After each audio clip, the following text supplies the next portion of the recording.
It's true what they say about being in a coma. You hear everything. From what I can gather, I had a traumatic brain injury after I was hit on my motorcycle. Apparently it was my 41st day in this state. The doctor said my prognosis is unclear as of now. My family visits me every day. My father, sister, and mother would arrive sometime in the early morning. At least I think. They would seem to leave sometime late at night. It was comforting to know I had some support through all of this. It was now day 48, the doctor told my father. Fear and dread crept into my body when he informed him that it might be time to consider withdrawing life-sustaining treatment. Please.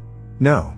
I'm not ready. Just give me more time. Absolutely not, my father responded. A wave of relief came over me. Harry, I heard my mother say, let's think about it for a second before we make any decisions. You don't know what he would want. Think about what life would look like for him even if he did recover. We should talk about this. He retaliated. This conversation is done. A couple more weeks passed. The doctor brought it up about 4 more times. Every time my father would adamantly refuse. I started to get convinced the doctor wanted me to die. And then it started happening. I noticed strange things occurring at night. At first I started feeling really hungry. I could feel the muscles withering away. That's when I realized my feeding tube was getting turned off. Next thing I noticed was that I felt increasingly sleepier each day. I had to fight to stay awake. My sedation was getting turned up. And then I started feeling really short of breath, soon realizing that my oxygen level was getting turned down. Like I said, I swear that doctor was trying to kill me. Day 75.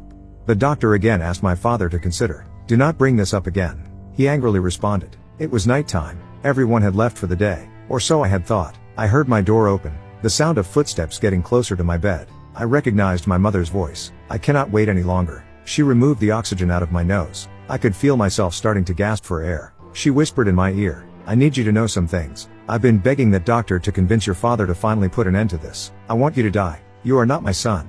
You are the product of that piece of shit side whore 20 years ago. I've never loved you. I can't even stand to look at you. This has been the ultimate blessing. Good night, sweetie. The breaths became shorter and my head got lighter. I heard her walk out of the room as I faded out of consciousness.